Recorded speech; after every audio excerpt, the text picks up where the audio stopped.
o postulante à posição de reitor, via de regra, representa um ou mais grupos acadêmicos políticos nucleados em torno de um modelo de universidade.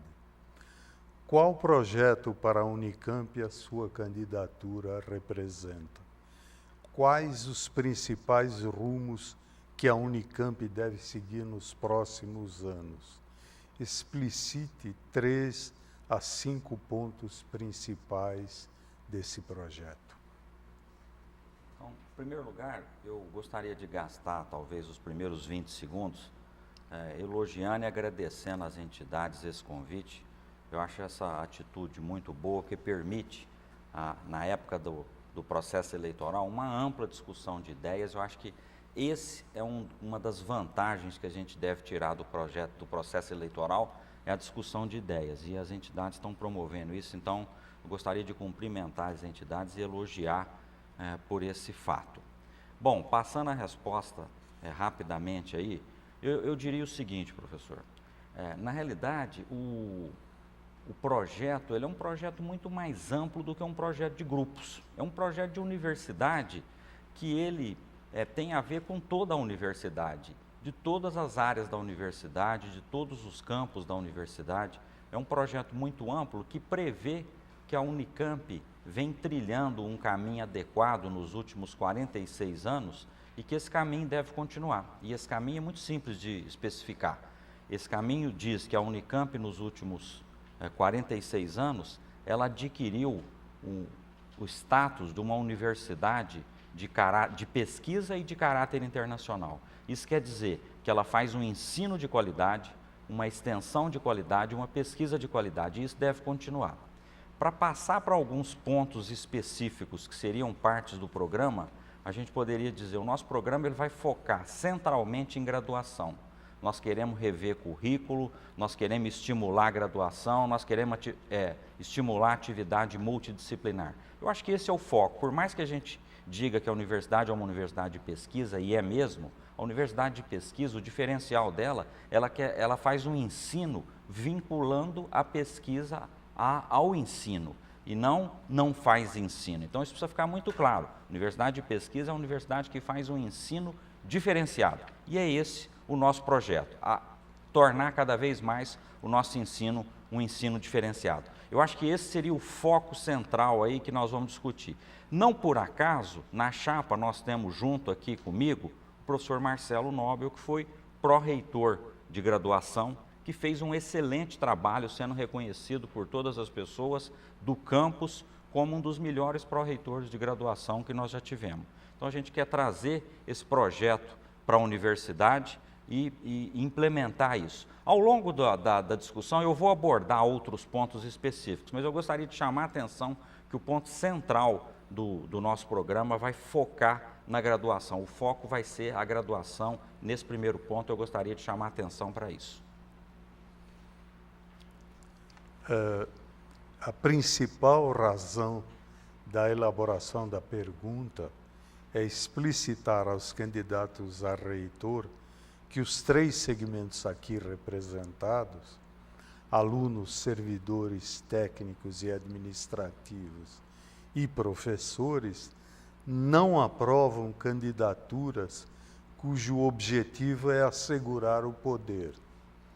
Note-se que o orçamento da Unicamp é comparável ao do município de Campinas. A folha de pagamento é uma caixa preta. Os serviços terceirizados abrem um flanco para a corrupção. Em resumo, além de parecer e ser correta, a cúpula da universidade necessariamente deve ter projetos acadêmicos, ensino, pesquisa e extensão, elaborados a partir de propostas da comunidade. Esperamos que a sua candidatura tenha um plano de governo assim estruturado. Perfeito. Obrigado. Olha, eu concordo plenamente com essa análise e eu poderia dizer que pela minha história de vida, eu nunca participei do poder pelo poder.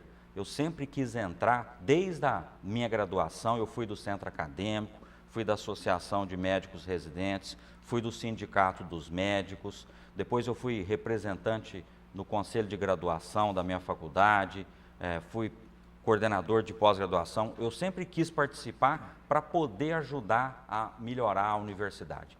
Eu acho que aqui não tem nenhum interesse, o grupo que me apoia, de ter o poder pelo poder.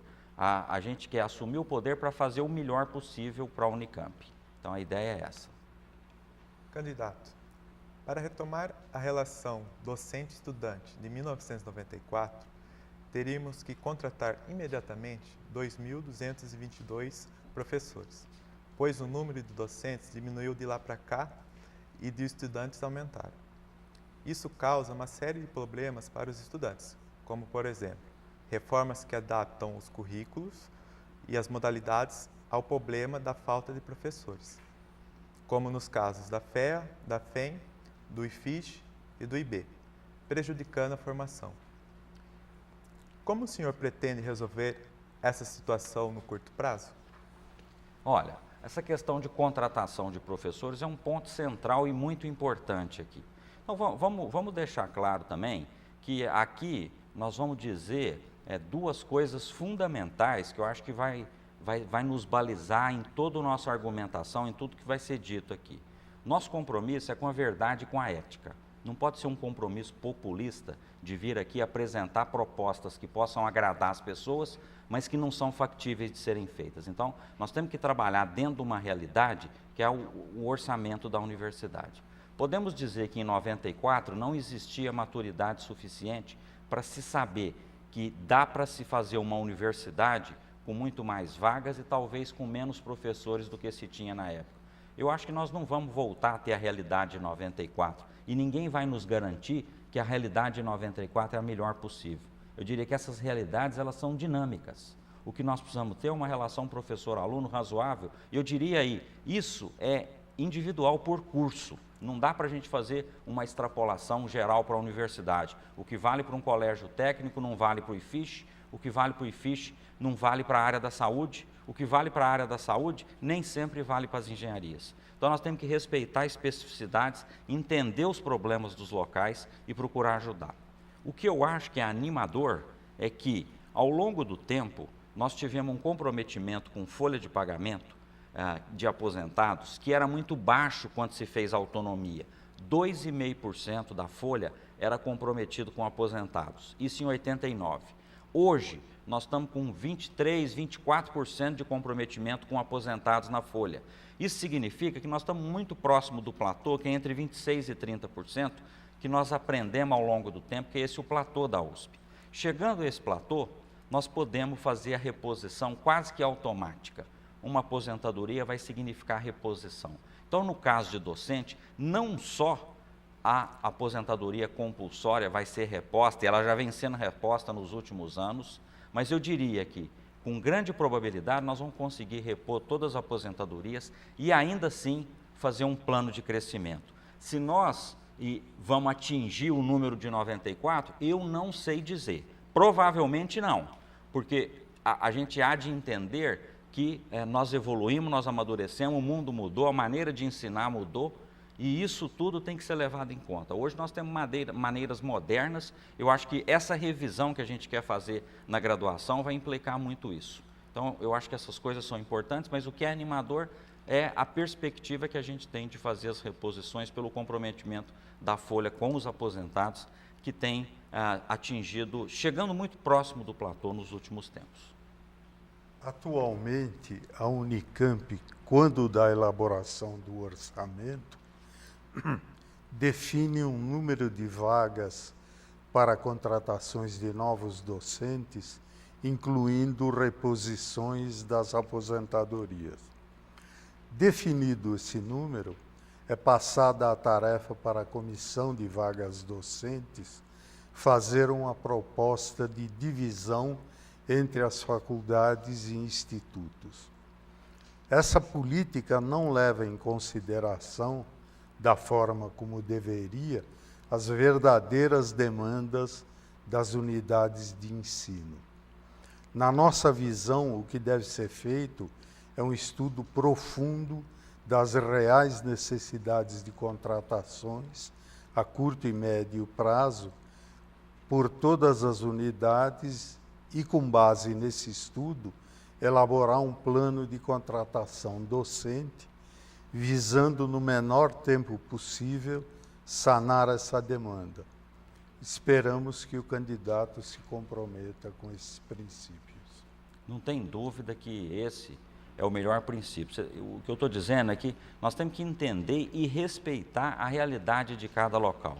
É possível que numa área a relação aluno-professor seja maior que em outra área. Essa história da gente ter uma média da universidade nem sempre é correto. Nós precisamos respeitar a especificidade da área, entender essa especificidade, como foi colocado pela pergunta do professor Adolfo da Unicamp, nós precisamos aprofundar o conhecimento sobre as particularidades da área.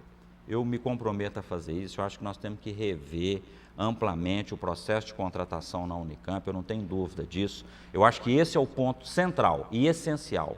Se quiser ter uma universidade boa, nós precisamos contratar bem e contratar bons docentes. É isso que vai nos garantir a existência de uma universidade boa. Contratar bons docentes, contratar bons funcionários e o nosso vestibular, muito importante, selecionar muito bem os alunos. Nós vamos ter bons professores, bons funcionários e bons alunos. Não tem dúvida que nós vamos continuar sendo uma universidade de excelência nesse caminho.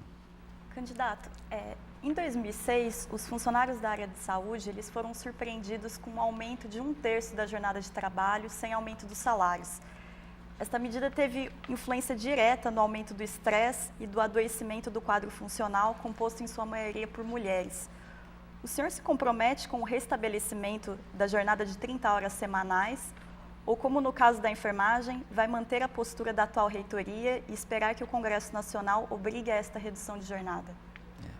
Olha, na realidade, eu acho que as coisas são colocadas de uma maneira que precisa ser explicado para as pessoas exatamente como são as coisas.